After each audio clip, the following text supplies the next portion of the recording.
nibyo koko mwakoze ibikorwa by'indashyikirwa, ariko kandi inzira ya demokarasi igomba gushyirwa mu bikorwa. Amahoro agomba gutaha mu burasirazuba bwa Afurika.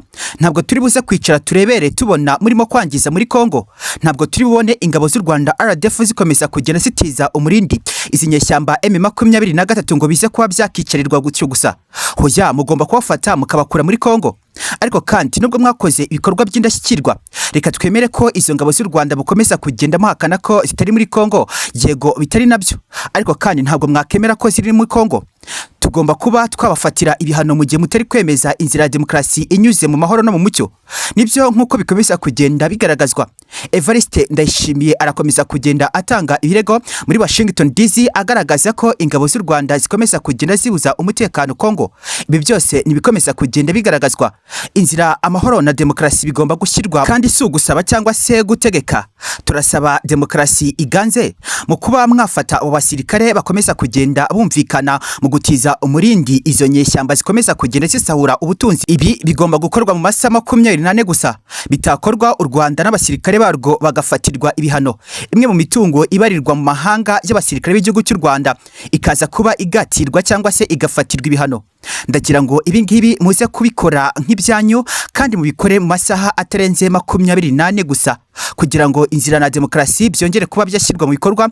Burasirazuba bwa Afurika hongere kugaragara amahoro n'umucyo wongere kurasa muri Afurika. Ndagira ngo nyuma yuko byakomeje kugira byumvikana ko ingabo z'u Rwanda RDF zakomeje kugenda zishyirwa mu majwi muri Leta Zunze Ubumwe za Amerika Washington DC, bikomeza kugira byumvikana ko bakomeza kugenda basaba gufata izo ngabo ziguhomeza kugenda ngo zitiza umurindi M23 ikomeza kugenda yitwa inyeshyamba, ndetse kandi no kubuza umutekano Kongo. Byose kandi byakomeje kugenda bivugwa, ariko kandi ndagira ngo murasa kunyemera turebe namwe ko bikomeza kugira byumvikana ku basirikare b'u Rwanda bakomeje kugenda bongererwa amapeti, ariko kandi bikomeza kugenda byumvikana ko nyuma yuko ari abasirikare bamwe b'u Rwanda basezerewe mu gisirikare bitewe nuko imyaka bari bayifite ari myinshi, ariko nyuma yaho hari n'abandi bakomeje kugenda bongerwa mu ntera. Ariko kandi muri Leta Zunze Ubumwe za Amerika arakomeza kugenda humvikana amakuru akomeza kugenda avuga ko bamwe mu bana b'umukuru w'igihugu cy'u Rwanda His Excellency Poul Kagame bagomba kuba bafatirwa ibihano, mu gihe kandi hari bitari kugenda neza hagati y'imikoranire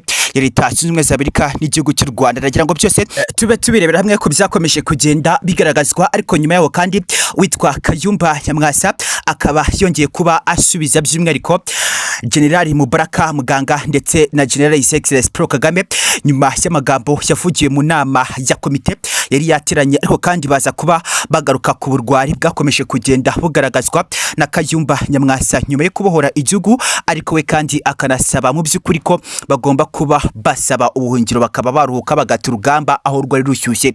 Bikandi byakomeje kugenda bigaragazwa. Ndagira ngo kandi habayeho mu guterana amagambo nyuma y'abajenerali bakomeje kugenda bagaragaza ko kubohora u Rwanda byari igikorwa gikomeye cyane. Mu by'ukuri ni igikorwa cyakomeje kugenda gikorwa, ariko kandi ukabona ko ababikoze bose ni intwari koko, ariko hakomeje kugenda hanagaragaramo bamwe mu bitwa ibirwari. Kuri aka kanya na Kayumba Nyamwasa akomeza kugenda yisanga bamwe mu birwari byakomeje kugenda bigaragara bitewe nuko ngo urugamba rukimura kuba rushyuha, hahandi nyine wumva imitutu y'imbundi ikomeza kugenda ivuga. We mu by'ukuri ngo yaje kuba asaba Major His Excellency Poul Kagame aje kwa ngo mu by'ukuri bajya muri Uganda gusaba ubuhungiro bundi baturugamba biruke.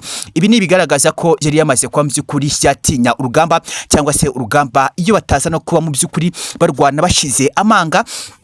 Ntabwo cya gihugu cy'u Rwanda kiri amata n'ubuki, ntabwo cya gihugu cy'u Rwanda kiri kwifuzwa na buri umwe wese mu by'ukuri ushaka kuza gutura mu Rwanda, cyagakomeje kuba kiriho, kubera ko witwa Kayumba Nyamwasa yakomeje kugenda agaragaza mu gutinya urugamba, ndetse kandi akanavuga ko bagomba gusaba muri Uganda ubuhungiro bagata urugamba. Kuri aka kanya u Rwanda ariko rwakomeje kugenda mu by'ukuri rushimira umukuru w'igihugu cy'u Rwanda kuri aka kanya unafite u Rwanda mu maboko, cyangwa se ubutegetsi bw'u Rwanda mu maboko. Ariko nubwo mu by'ukuri iyo wakoze ibyiza buri gihe ntabwo ariko ugomba gushimwa na bose, aka kanya bikumvikana ko Leta Zunze Ubumwe za Amerika zakomeje kugenda zishyira mu majwi umukuru w'igihugu cy'u Rwanda His Excellency Ntambwiza izindi Perezida Paul Kagame.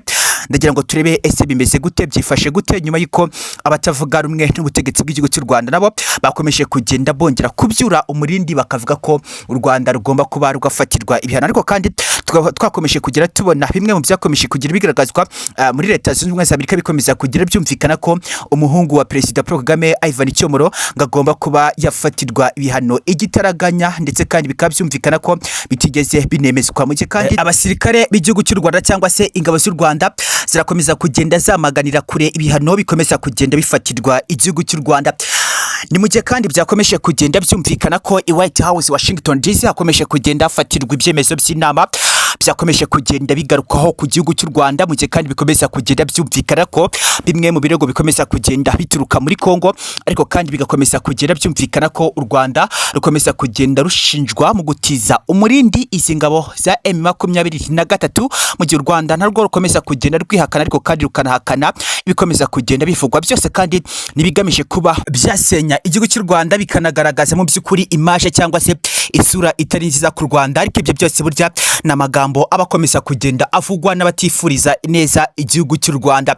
Witwa Kayumba Nyamwasa yongeye kuba agarukaho muri Leta Zunze Ubumwe za Amerika i White House nyuma yuko yakomeje kugenda ashinjwa mu kuba aritiza umurindi zimwe mu nyeshyamba zanakoze mu by'ukuri genocide mu gihugu cy'u Rwanda mu 1994, ariko kandi zikaba ari ingabo zahekuye igihugu cy'u Rwanda zikahita mu by'ukuri zigenda muri Kongo, zikaba zarabaye inyeshyamba. Izi ni FDLR ku byakomeje kugira byumvikana, ndetse Kayumba Nyamwasa akaba ari umwe mu bafatanya bikorwa mu by'ukuri wakomeje kugenda unagaruka. Ndagira ngo mu minsi mike mwabonye akomeza kugenda asubizanya n'umukuru w'igihugu cy'u Rwanda ndetse na General Mubaraka Muganga ku byakomeje kugira bigaragazwa byose n'ibyakomeje kugenda bibera ku Karubanda. Ariko kandi ibi byose birakomeza kugenda byibazwaho n'abatari bake. Ese uwitwa Kayumba Nyamwasa nyuma yo gushyirwa mu majwi na bamwe mu bajenerali bagwanyane urugamba rw'igihugu cy'u Rwanda, ariko kandi we akaza kwa mu by'ukuri aba indashima cyangwa se akaba umwana gito, nyuma y'uko rero mu by'ukuri intego yari imwe yo kubohora igihugu cy'u Rwanda, we mu by'ukuri yaje kuba afata indi ntego cyangwa se aza kuba afata undi mugambi yerekeza mu Bubiligi. Kuri aka kanya akaba ari umwe mu batavuga rumwe n'ubutegetsi bw'igihugu cy'u Rwanda.